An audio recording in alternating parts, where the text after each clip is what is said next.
Pray with me, if you would, please.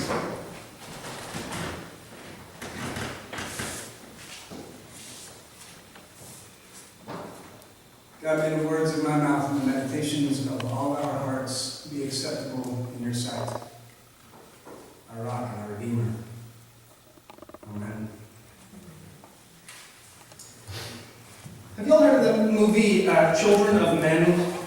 Came out about 2006. Some of you, okay, you don't have to go rush out and see it. Not exactly a heartwarming Christmas film, anything like that. Here's sort of if you haven't seen it, here's the overview. The human race has lost the ability to procreate and has fallen into complete dystopia. Like the whole world is warring and faction.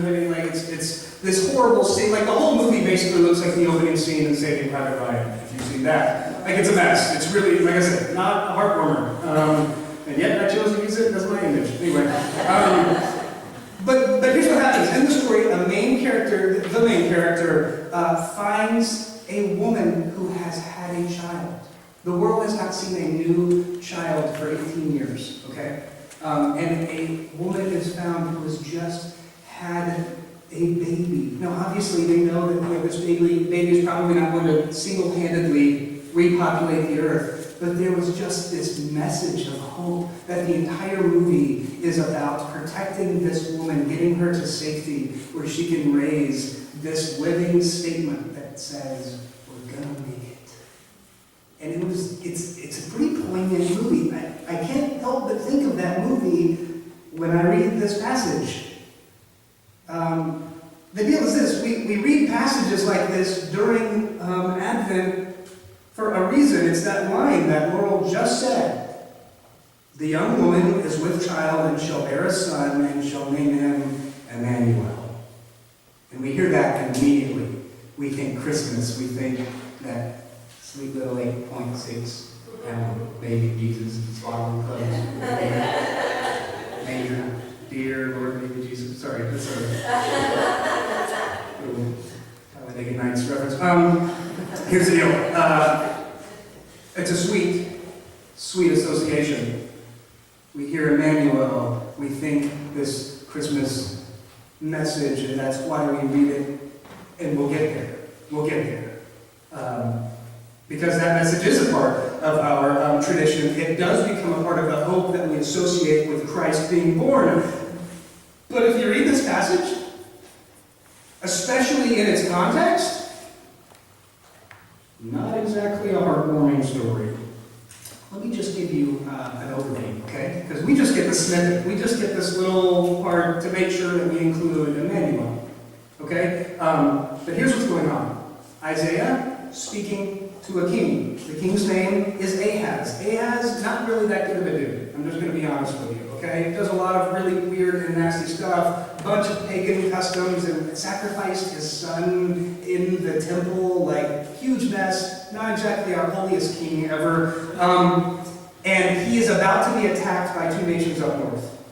And the deal is this. Assyria is the superpower of the day. They're out in the east. Is this east? Yes. They're out in the east. Okay? And everybody's afraid of Assyria. So these powers in the north are trying to kind of form this coalition to protect themselves from Assyria, okay? And if you don't want to be a part of the coalition, they just force you to be a part of the coalition. And that's exactly what is about to happen to Judah, okay? They are about to come down and attack Ahaz and make them a part of this coalition. And Ahaz doesn't want that. Again, not necessarily because he's holy, just because he probably thinks that Assyria is going to win. So that's the team he would like to join. So, he's afraid. He's about to be attacked. And Isaiah comes, and Isaiah says to him, don't worry, the Lord has spoken. These armies coming from the north, they're not going to get you. It's not going to amount to anything. And he's already said it once, and Ahaz has not believed him. So we don't know how much time has passed, but Isaiah has come back a second time, and that's when this passage happens. God speaks to Isaiah and says, this is not going to happen, okay?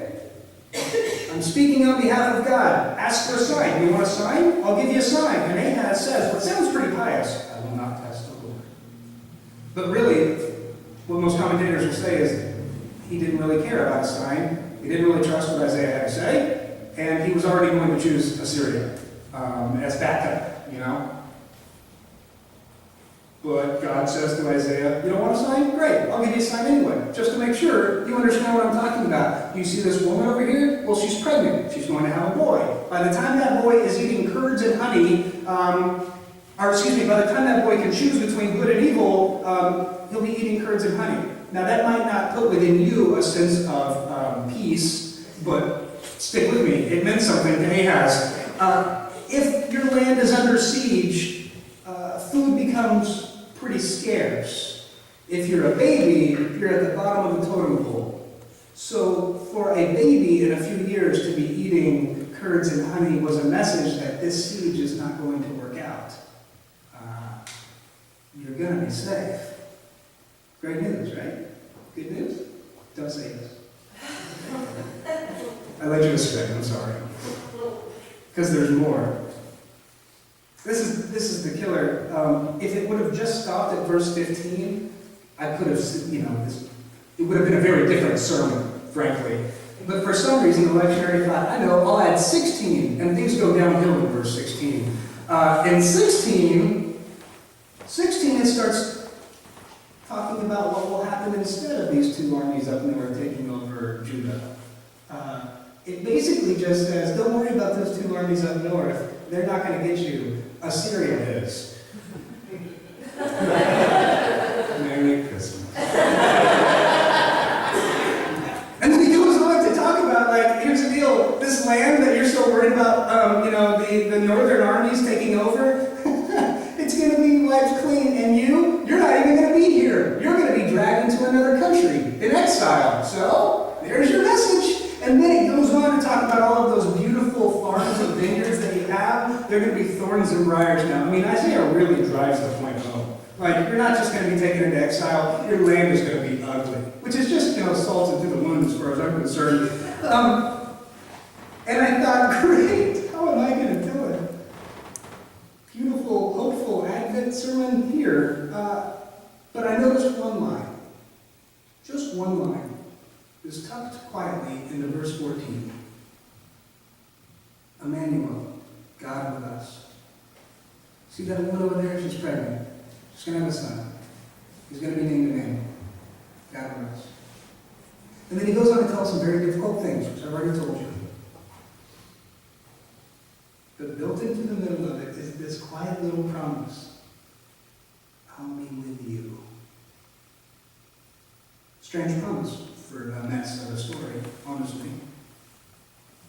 But the fact is, as I mentioned a few weeks ago, I don't know if you noticed all of the concerns that were just shared during Joys and Concerns, but things are not all right. There is lots that is not all right. There are a lot of imminent dangers and heartaches going on, and God doesn't seem to be denying that fact. Not in this story, not in a lot of other stories. But God does seem to be quietly sending this message. I'm here with you. I'm not going anywhere.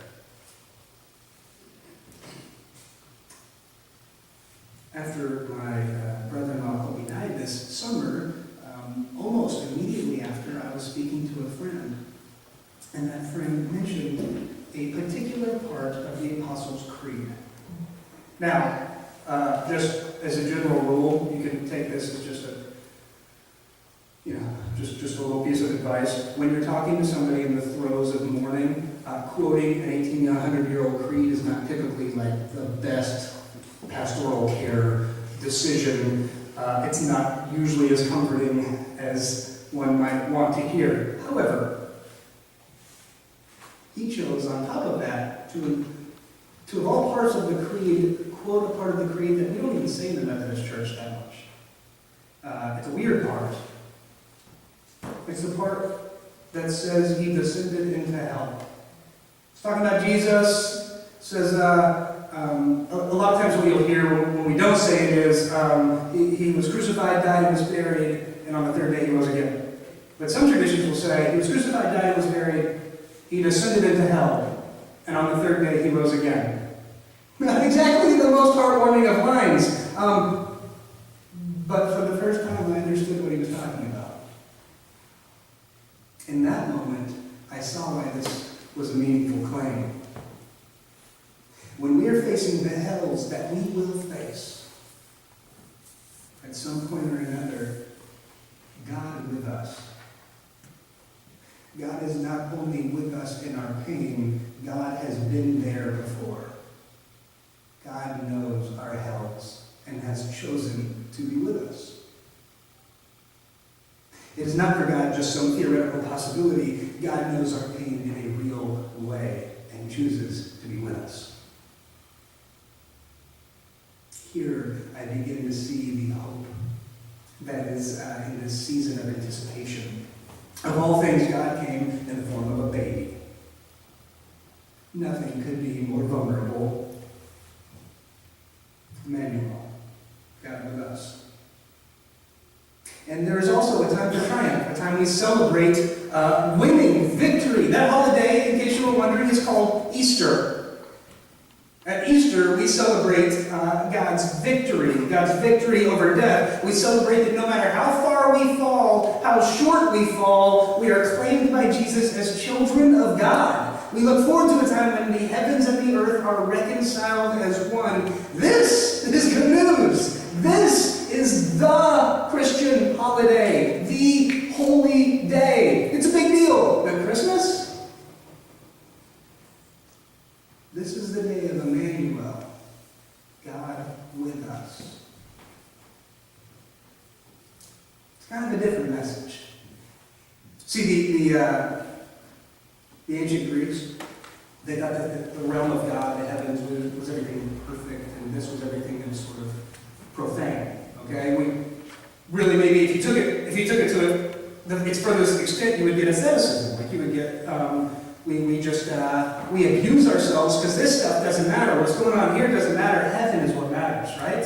So we just wait. But God came here. God put on skin and sandals. God made a very, very significant statement. This place, this world, you matter. You matter so much that I will become one of you.